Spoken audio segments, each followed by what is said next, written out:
Today's class is offered to the general public by the BYU Family History Library.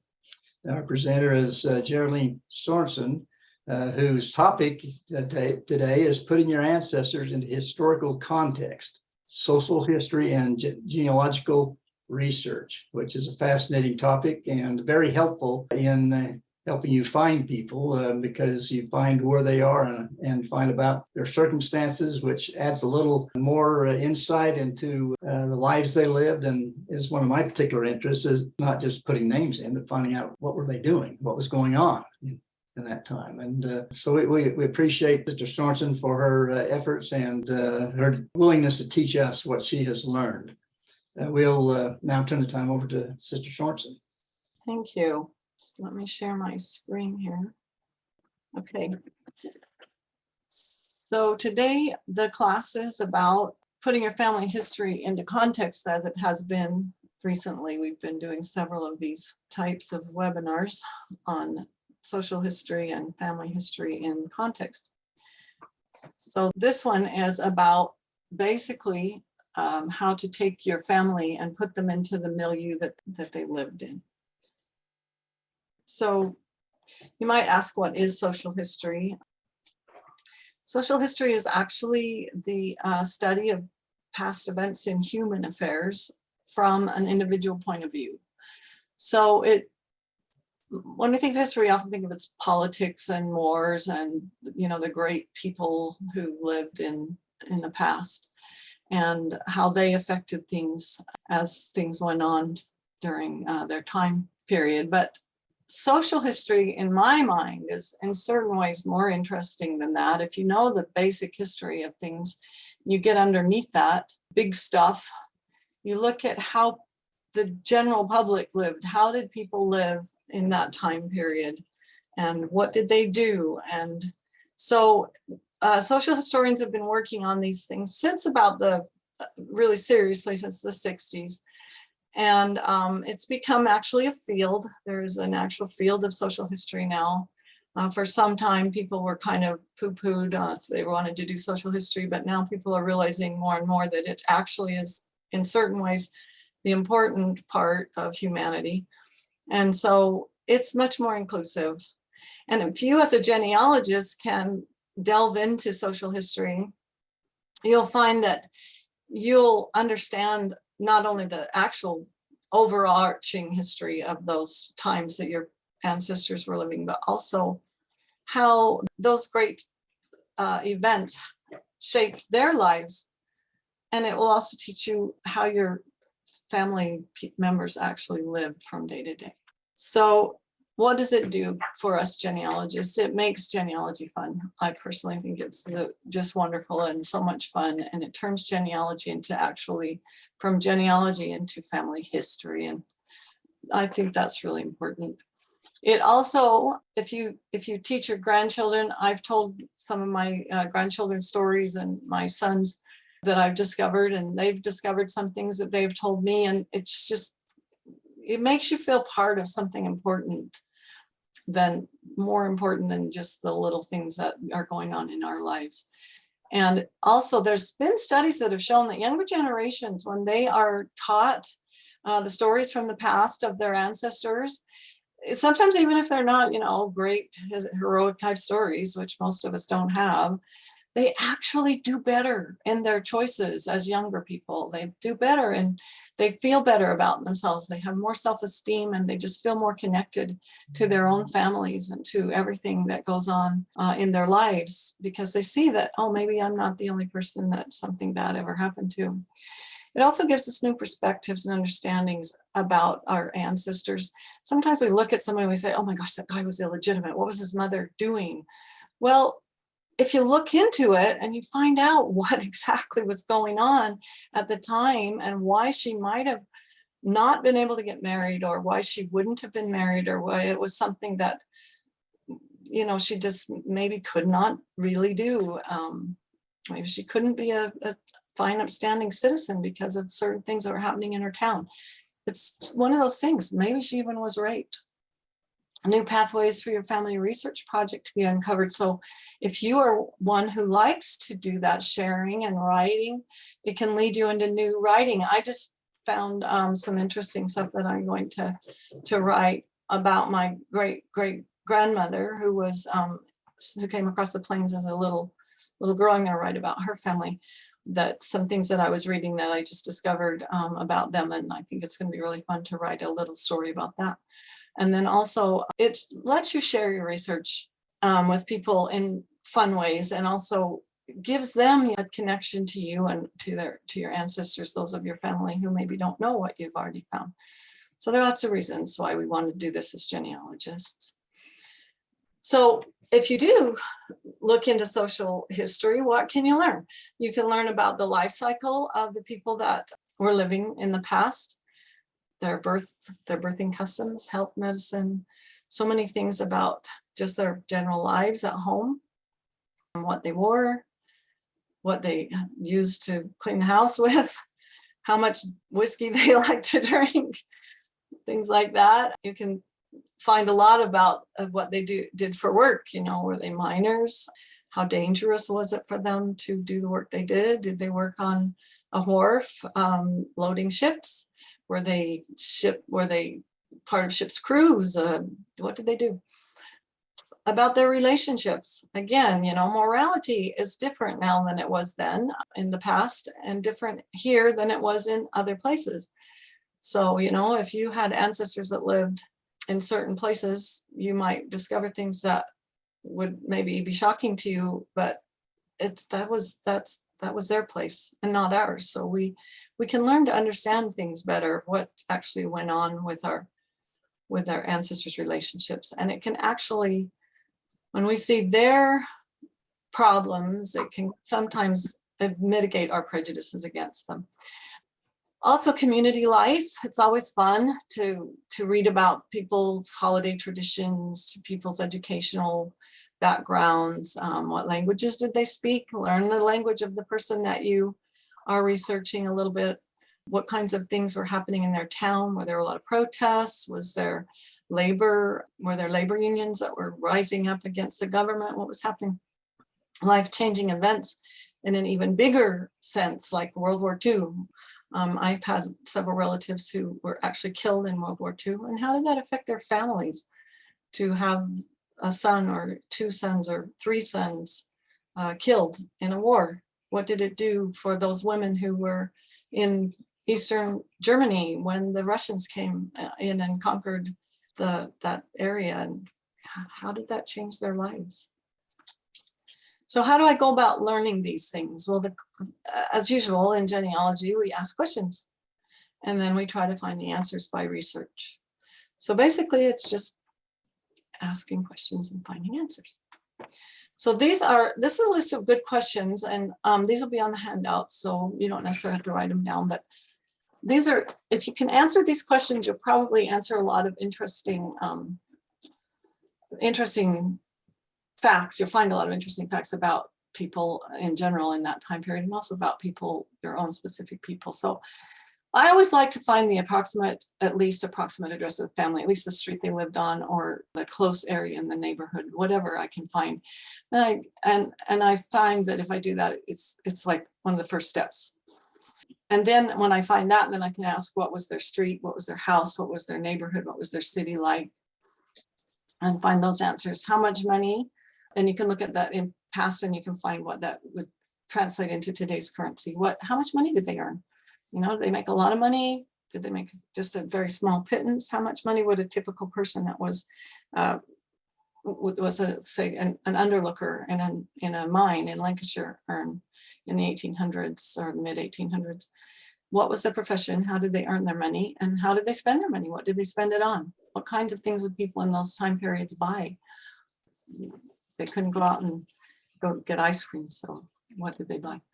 What was their social class? Were they upper class, lower class, middle class, criminal class? What did they eat? What did they wear? What were their political beliefs? What were their religious beliefs? Sometimes it's a little bit hard to figure out, especially the political beliefs. But if they lived in a neighborhood, you can often find places where you could find that out. What social and leisure activities did they indulge in? And how did the larger social events, social problems, and social disasters affect their lives? We're going to go through each one of those questions. Where can you find the answer so you don't have to go stumble around in the dark? So I say go beyond the timeline. So when you are on Ancestry or Family Search, or I'm not sure, there's some others that actually do have timelines on their family trees.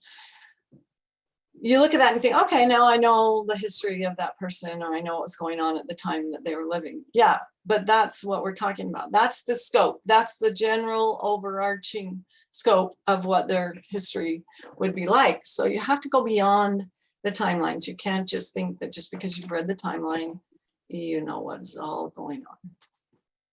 So this is the first way to find out about the question, what was their approximate address, is the first one. And you can look at several. This is not exactly exhaustive, but I tried to get as many in as I could without overcrowding things. But what was their approximate address?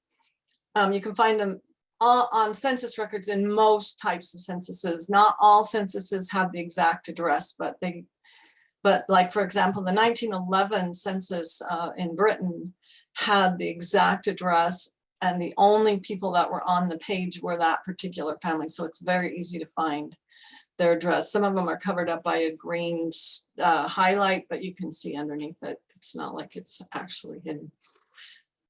You can find them on tax records. I've been doing the Boston, Massachusetts tax records on indexing, and there's a lot of information on there about their business and about where their business was, where their homes were in some cases. Court records are very exhaustive with making sure that people's addresses were recorded. Estate records, of course, have addresses of the land that people owned. Envelopes from letters.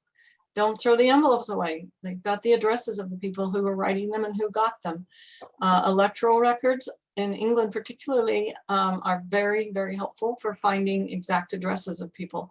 City and telephone directories in the latter half of the 19th century and the first part of the 20th century are really helpful as well for addresses. And newspapers, don't forget to search the newspaper by the address. Once you find their address, search the newspaper by their address. If they had a party, it'll be in there under their address probably, or at least their approximate address. So be aware of that. What was their street? What was their house? What was their neighborhood? What was their city like? So you can do that. I love Google Street View. It is amazing. I've seen so many of my ancestors' actual dwelling places from the 1800s that are still there, even some from the late 1700s. They're still there, and they still look similar to what they would have looked like when they were being lived in by my ancestors. You can also use Google Earth to find neighborhoods and cities and things like that. Go to the local library of that place. Go to the university libraries in the area. They will have a lot of information about the local districts. Community histories can be so helpful in this. They will often describe so many things, like what kinds of factories there were around, and what types of homes people lived in, and where people lived on the land, and so on and so on. Newspapers, again, are extremely helpful in figuring out what the period was like. Magazines of the period, there are some local magazines of certain cities that were around, but you'd be surprised at how old magazines are. They've been around for a really long time, and so have newspapers. So you may even find broadsheets from the 1700s that might even have something about your ancestors. Wikipedia is a good place to go for the history of an area or a city. Local museums are awesome. The museum up in Heber City, if you go to that little museum, it used to be one of the Carnegie libraries. I used to read in that library when I was a little kid, all the Wizard of Oz books. Now it's a museum, but in that museum, they have pictures of my ancestors, because my ancestors were some of the founders of that city. So it's really great. And photos from the era. If you can't find pictures of your own family stuff, look from that era of that town. You'll find stuff online that amazing caches of photographs from different eras and different places. So look online for photos. And then if you have living relatives who remember those places, talk to them and see what they have to say about the area.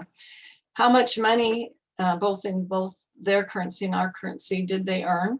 How did they earn it, and how did they spend it? You can find that out again. Look at the census. It will have what their occupation is in many places. Not all, but in many places, the census will have an occupation.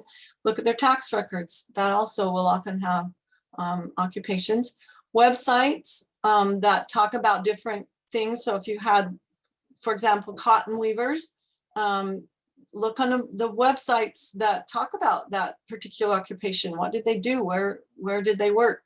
What kinds of work did they do, and so on. If you find an occupation that you don't understand, you can often find the meaning of that. In fact, I'd say 99% of the time you'll be able to find the meaning of what that occupation was online through a Google search. There are directories, trade directories. A lot of the trades in Europe particularly had, they had like groups of people that would get together who did the same thing, and they had to, so they would keep a directory of all the people that were in that group. And then apprentices, especially in the United States, you can find apprentice records in some places, and union rosters. You know, if your ancestor was a UAW member, he would probably be on a union roster somewhere, and it's possible you could find that in a university library, for example. State records, land records, plantation records. I can't tell you how important these things are. Land is just like so important in the United States, particularly because it was all about owning land and having your own piece of ground. So find those records. Community histories are really great about saying this person did this and that person did that. Personal or private records, if you have inherited some of those or can find them in special collections. For example, BYU has a lot of special collections of letters and journals and records of especially the Utah settlers. Look in people's papers, look at their letters and see, and they can, my husband recently transcribed a whole like 50 years of journals of his grandfather, and he kept meticulous records of what he spent his money on. So my husband knows from sometimes week to week exactly how much my grandfather-in-law spent and on what he spent it. And it's really cool in certain ways to know that stuff, actually. Business records, if they own their business, diaries or journals, of course, can give you a lot of information on that type of thing. A lot of people kept receipts and records from things that they bought from different stores. And so that's something you look at. Rate books. Now, England has what we call rate books, and what they did was they kept how much rent people charged for their properties. Those can be useful. And there are also books or websites about locations, and you'd be surprised at how small sometimes those books are and those websites are, how small the location is that they are talking about. They're not necessarily, especially with the social history stuff, they're not necessarily about the grand and the great. So to find out what their social class was, look at court records and criminal records. I'm going to show you that in a little bit. Look at their occupation. I mean, if they were an underlooker in a mine, that means they were not the lowest of the low laborers, but they were not the highest of the high laborers. They were a supervisor. So find out what their occupation was and kind of research that occupation, figure out what they were. Underlooker is not funny. We think of an overseer, but newspapers will often give you the social class. If they had their wedding announcement in a newspaper, and depending on how they announced it, and like if they had a big old article on it, then you can guarantee that they were in at least the upper middle class. Estate records and wills can tell you what their social class was. If they had a huge estate, then you can guarantee they're probably in the upper class. Special collections, again, diaries and journals, again, community histories, again. Look at their headstones. If they had a big old fancy headstone, or even one of those crypts then they probably were upper middle class or upper class because they couldn't afford it otherwise. So look at their headstones. Again, ask relatives. And the other thing that's really interesting is don't overlook artifacts and heirlooms, because if they left you a diamond brooch or, you know, some beautiful set of crystal or something like that, if those were left to their heirs, and that was something that people kept, it would either mean that they were aspiring or they were upper class, they at least upper middle class. So look at what they left you behind. My grandma, when she died, they were pretty well off. My grandpa was a rancher and he had a lot of land, but he was land rich, but not super well off. I mean, they were very comfortable. But when my grandma died, she didn't leave us anything really fancy. She just left these little things that she'd collected over the years, little figurines of this and that and the other thing, because she didn't have enough money to spend it on expensive things. So that's kind of interesting. So I would have called them upper middle class. What did they eat? What did they wear? You can look at pictures like I've got here of clothing of the period. An interesting thing to find is if you can find recipe books, not necessarily, I mean, if you can find your own family recipe books, that's really awesome. But there's lots of recipe books from time periods and places online, and you can look and see what kinds of recipes did they make. You can also look up in Google Books for that kind of information. You can look on historynet.com. Diaries and journals, again, may have some not maybe a lot about that, but they may have some things like, tonight we had such and such a meal, especially for Christmas or Easter or that kind of thing for the holidays.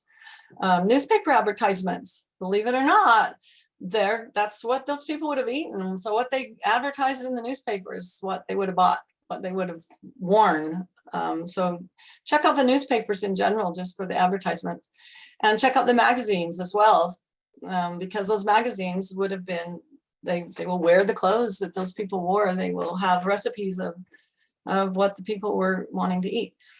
Find photographs either of your own family or of the era again, and again, artifacts and heirlooms. If you have a dress from your great-great-grandmother, that is so awesome, and it would show you exactly how tall she was, how thin she was, how heavy she was, if she was if she liked color, you know, maybe a lot of different things you can kind of infer from things like that.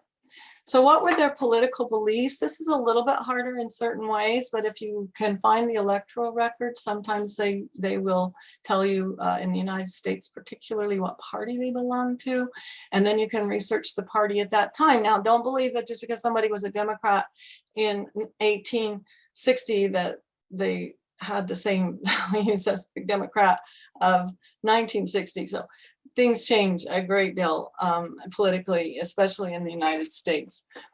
So look and find out what exactly that means if they were a member of a party. There's an interesting thing that happened in in Utah, for example. My grandmother told me this. When they wanted to become a state, they came to Heber City, and I assume they did it everywhere. They came to Heber City and they called all the people into the tabernacle to have a big meeting, and they were all listening to the talks, and they were saying, you know, we want to have us be a state, but they won't let us be a state if we're all one party or we don't belong to any parties at all. So the leader who was there from the church, he said, okay, so the people on this side are Republicans and the people on the other side are Democrats. That's how you should vote. And so they all went home, and some people were Republicans and some people were Democrats just because they were told to. So it's kind of an interesting story. I'm not sure if everybody affiliated themselves because of that, but it seems like people did, because I know my grandpa was a Democrat when he was young and turned into a Republican when he was older. So he may have not really wanted to be a Democrat. Okay, so you can find out from personal and private papers, like, for example, this one, the private papers of Henry Rycroft. local library may tell you some information about that kind of thing. Letters that they wrote, you know, were they passionate about politics or did they really not care? Were they on the side of the, if they lived in Virginia, for example, were they on the side of the North or were they on the side of the South? Were they with the CSA or were they with the USA? What did they really believe in? Community histories can sometimes tell you that. Newspapers and magazines, electoral records, to a certain extent, military records can too, but only in things like a civil war or something like that. What were their religious beliefs? Well, and even in the case of a civil war, they might not have done it because they believed in it. They might have just done it because they were conscripted. So be careful with military records. Again, it's a little bit difficult sometimes to find out because before the 18, like in the UK, for example, 1837, 1834 to 1837, people were not registered with the state. They were registered with the church. So that doesn't necessarily mean that they were super religious. It just means that they registered their child, had them baptized and christened so that they would be a member of the community. So sometimes they did and sometimes they didn't still go to church. But so you have to do some more research about the actual community. But diaries and journals, again, letters. Church records, of course, are important. They really are important. If your ancestor was a reverend in a church, then that kind of gives you an indication of what they might have believed. Again, artifacts and heirlooms. And interesting, I was thinking about this, music and films. If your grandpa had a collection of religious films, then it's possible that family, at least one of them, possibly both of your grandparents were very religious people, for example. And what kind of films were they? You know, were they Latter-day Saint films? Were they Christian films? What kind of films were they? Were they, if they were, you know, were they about the Holocaust? What were they about? And sheet music. I have a huge collection of sheet music, and when my kids, if they didn't already know, which they already do, but when my kids looked at that, my grandkids looked at that, they would know that I was actually probably a pretty religious person, because a lot of it is music that is religious. So also community histories. And then what social and leisure activities did they indulge in?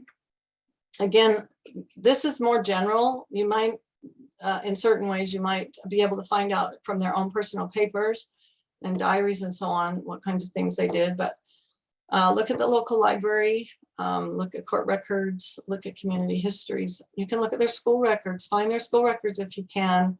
Look at their yearbooks. It was so fun for me the other day because I found my dad's yearbook. I at my mom's house, I had seen it many years ago, but of course I didn't pay any attention to it when I was a teenager. But I pulled it out and I looked at it, and my dad was in like 5 or 6 things. He was in all the sports. He was in a band, which I didn't remember or know.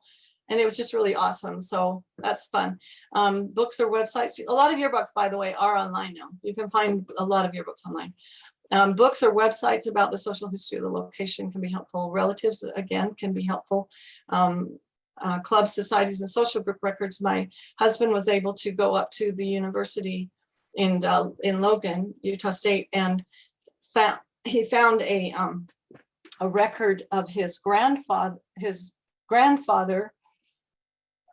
in a priesthood meeting where he actually gave a talk, and they recorded what his talk was.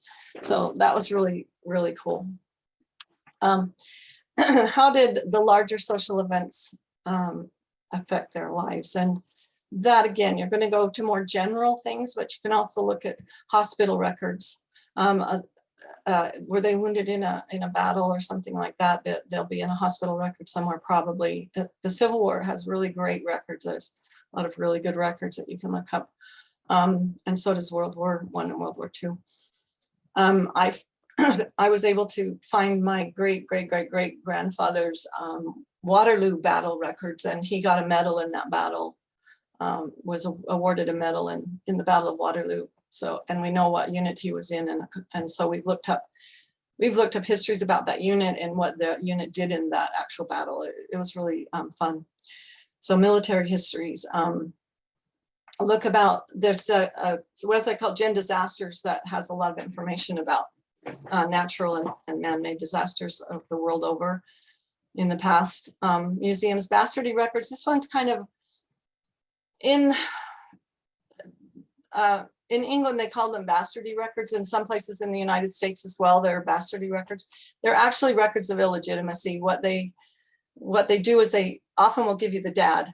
So if you know the mom, but you don't know the dad, and if you can find the bastardy records, they tried to force the mother to tell who the dad was so that the dad could then be forced to support the child, even if he didn't marry the mother.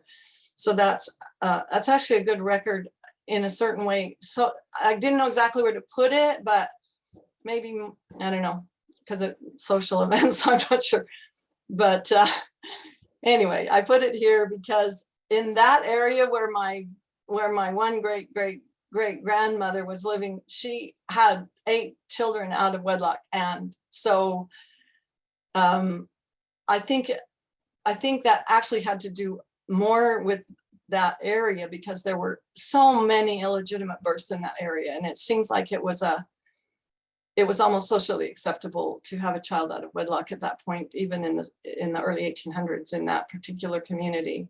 I haven't seen it as much in other communities. That community seemed like it was just one of those things that nobody really cared that much about one way or the other.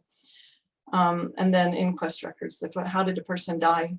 Did they die of plague? Did they die of the flu in 1919? You know, why did they die? Some general sources about social history then. So just things that you can look at just generally about the things that went on in everyday lives. University special collections, local and state and county histories. Internet Archive is awesome. Take a look at it. Historynet.com is also awesome. The socialhistorian.com is really awesome. She is amazing. She does so much work. Family Search Catalog has a lot of books and also other things that have to do with social history. Google Books is amazing. I love Google Books. They've got so many old books online now. Ancestry.com has a good catalog for social history. You can actually go and search for social history. Find My Past also has a catalog under directories in social history. So check those out. They're really, really good. And then finally, the wiki. Don't neglect the wiki, okay? The research wiki has on every page of a locality, there is what you see here on the right, the background. So they will have, Germany has a lot of them. Some of them don't have as many, but there's always things about the culture, about the history, about the language and so on. So the other thing you can do is look up under category, social life and customs. There are some articles on different, not every country has one of these articles, but there's some articles on different countries under social life and customs under category. So take a look at that. Do not neglect the background box, though. I recommend that everybody who's doing, whenever you change a state, change a city, or change a country, go to the wiki, look up the Germany background, look up the France background, look up whatever country you're looking at or city you're looking at, and read every article in there about that country, that city, or that county, whatever it is that you're looking at. I guarantee it will save you heartache and headache, and it will give you really fun, interesting facts about what you're going to be looking for. Okay, so now we're going to look at a case history real quick. Hopefully this won't take terribly long, but I thought this was so fun. So this is my grandmother's grandfather, and he was born in 1778, if I recall, in Ireland. Well, everybody was looking for his death in Ireland, and they could never find it because it wasn't there. So this has been going on for probably close to 100 years, people looking for Moses MacDonald and not really knowing that much about him. Well, in 1976, I mean, we knew who he was because his son came to the United States and told on church records what his father's name was. So we knew who he was, but we didn't know anything else really about him. And then in 1976, a woman named Eunice Young discovered a 1778 christening of Moses MacDonald, son of John, in the records of Carnmoney Presbyterian Parish in County Antrim, Ireland, which was where we were pretty sure that he had been born.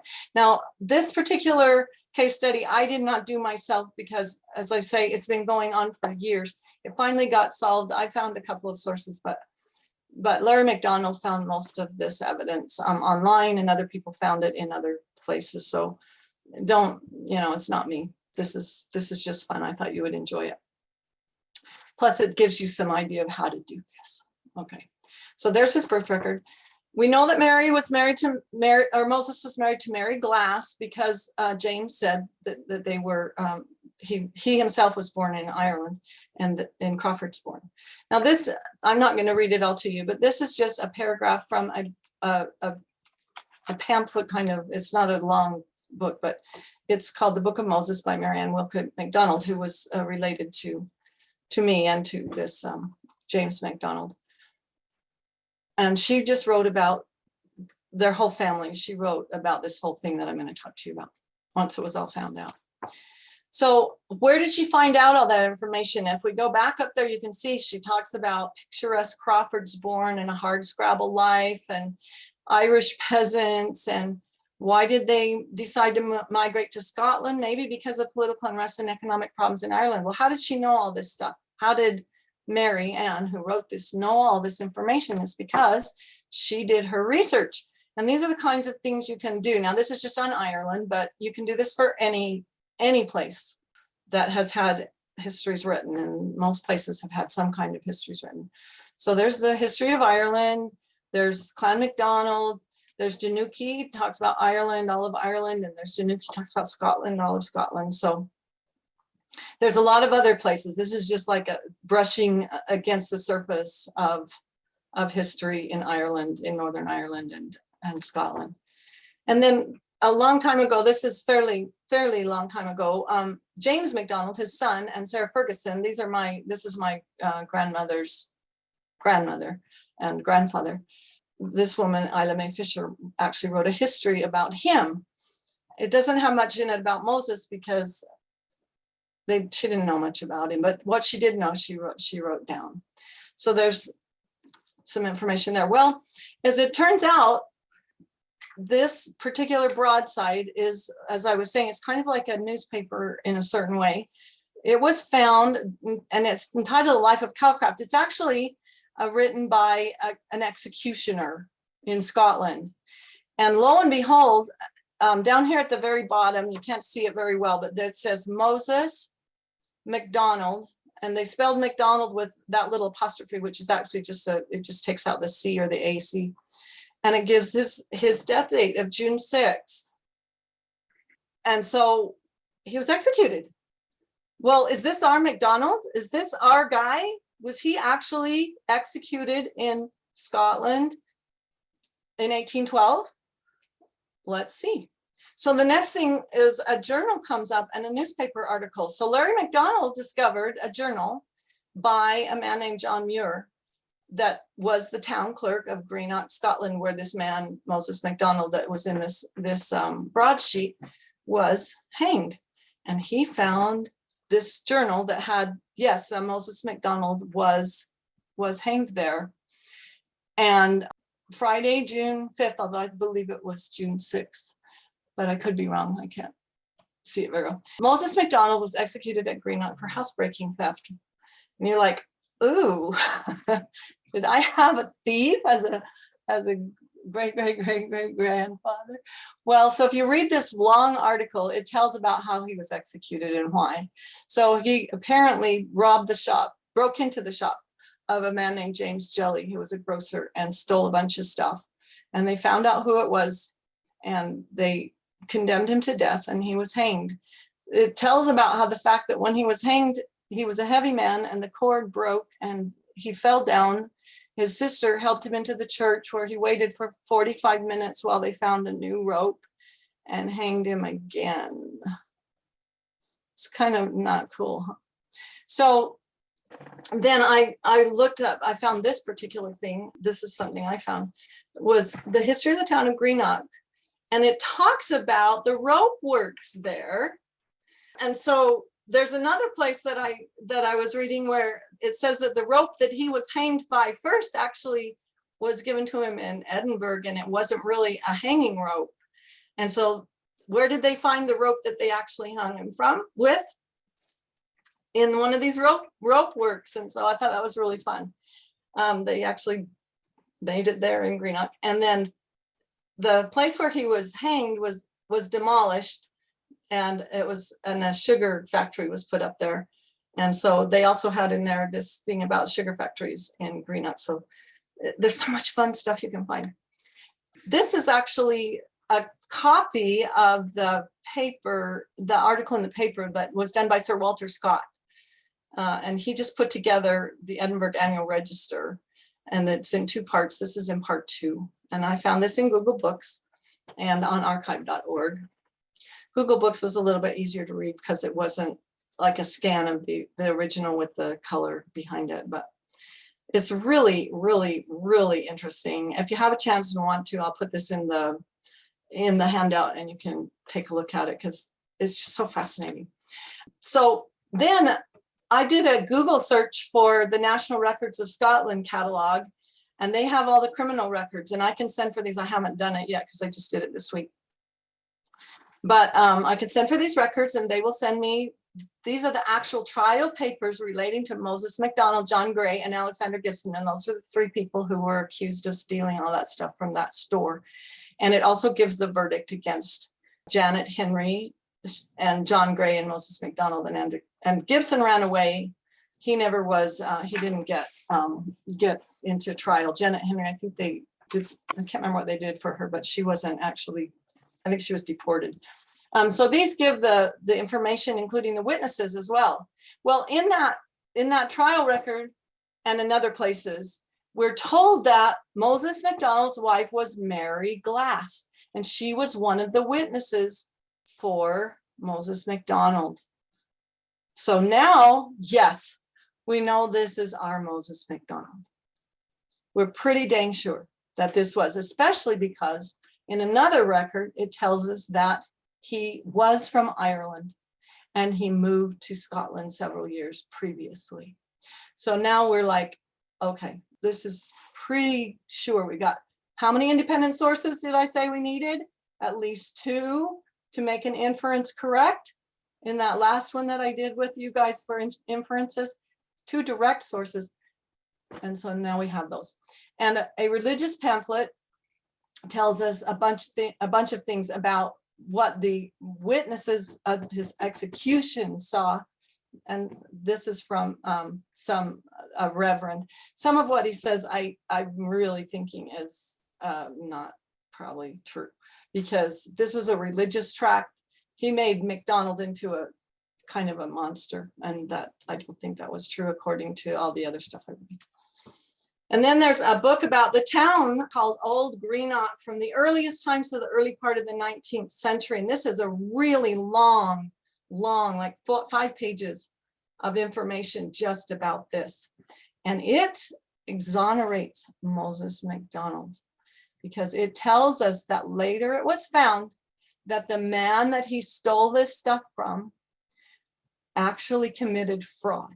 He owed a lot of money to a lot of people, and what he was going to do was he was going to get rid of his land, give it to his wife and his son, and then he had these people steal his stuff. But Moses MacDonald didn't realize that it was stolen because they made it look like it was stolen, and then asked him and his companion to just carry the stuff and put it in a warehouse somewhere. So he actually did not break and enter. He really honestly did not do that. And it even says so in writing. So this explains why the jury decided that he was guilty. And the jury did decide he was guilty, and they hanged him. The co-defendant in this, Gray, was not, he was found guilty, but he was not hanged. He was sentenced to be transported, which means he went to Australia, and he couldn't come back for 7 years. Now, I need to read the entire verdict, and I haven't done that yet again because I just found this book. I just found this book this weekend, and it's at the library at BYU. So I will go to the library at BYU and I will read it there because I can't read it online. It's not online. And this last thing I'm going to show you, this is a newspaper article that again gives you basically just a short little thing about James Jelly, the keeper of a huckster shop in Greenock. You'd have to look up huckster, wouldn't you, and find out what that was, whose dealings were pretty extensive, having formed the design of defrauding the creditors, lately robbed his own shop and cellars of a variety of articles which were concealed in various places, and delivered banknotes and bills to the amount of £700 to his wife to be secreted at a neighbor's jelly, then absconded. But a variety of circumstances having led to a discovery of the whole property which was secured, Jelly and his wife, to escape punishment, petitioned to be allowed to go into banishment. So they just threw him out of the country. They didn't hang him for life from Greenock, which was granted. Is that not fair? I mean, my ancestor got hanged for something he didn't do. So Mary Ann Wilkin McDonald, who I told you about before, she put all this into a biographical essay. And this is what we're going to talk about next time, is how do we write this kind of stuff? How do we take all this information that we found and turn it into something awesome? Whether it's an essay, whether it's a paragraph, whatever we're going to do. How do we do that? So that's what I'm going to do next time. It'll probably be in September, but keep an eye out because it may be earlier. So one final word of advice about your family history in context of social history, okay? Remind yourself to be flexible.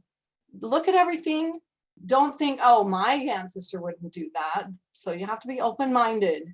I mean, it's possible I could have had, in fact, I know of another relative of mine who actually murdered 2 people in Idaho. So yeah, your ancestor would do that. So remind yourself to be flexible, be open-minded. Avoid anachronisms. In other words, no, things that people didn't have dishwashers in 1860. So if you're going to write about it, especially, don't throw in things that could not possibly be true. Never assume. Again, don't assume that someone was a wicked person because they did something that seems to have been wicked. Try to kind of keep an open mind and figure out exactly why that would have happened. And were they really guilty? Because it turns out that my ancestor was not guilty of that. Don't dismiss something interesting as minor or frivolous just because something isn't great or grand. Doesn't mean it's minor, doesn't mean it's not important or something that you don't want to learn about it. It may be something actually really super interesting. And then finally, expect complexity. People's lives were complex just like yours is. We have complex lives.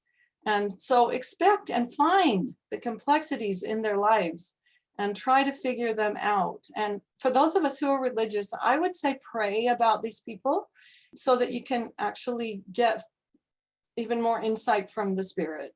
And if you're not a religious person, just consider and think with your heart what this person would have been like and what their life would have been like, and try to love them, no matter what they did or who they were. And then finally, I would add, don't be surprised, don't be chagrined, and don't be dismayed at what you find, because most family trees have lots of fruits and nuts, including mine. Do you have any questions? Yeah, Yes. there's a question. It says, are bastardy records online?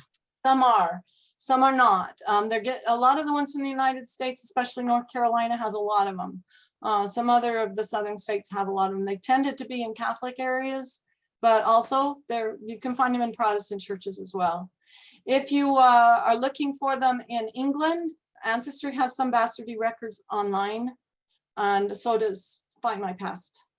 You can also call them parish chest records. So those are records, the same type of thing. But the bastardy records tend to more be sort of like a court record. So you can sometimes find them in the church courts. The parish chest records were also sort of a church council record, and they would keep those in a chest in the church, and they would sometimes get burned up. So sometimes they're not available, but just don't give up. Keep looking for them and write to the church that they attended and see if they have any. When you write people, be really careful when you write people. Look, I would really advocate for kindness, for just being really polite, and because they get a lot of requests. And if you just write and say, can you find this for me, that so be very polite, very look into what what they have and what they don't have. And don't just say do a general search. They don't like that. They won't do it for you. If you say do a general search, they won't do that. They're not going to. They have too much to do. They can't. It costs them money.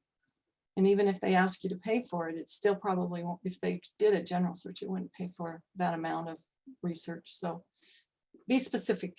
Tell them exactly what you need and find as much information about it yourself as you can, so that they're not just scrambling around looking for things, because they won't do that. I don't blame them, frankly. I wouldn't do it either. Thank you. Thank you. We appreciate it. It's been awesome.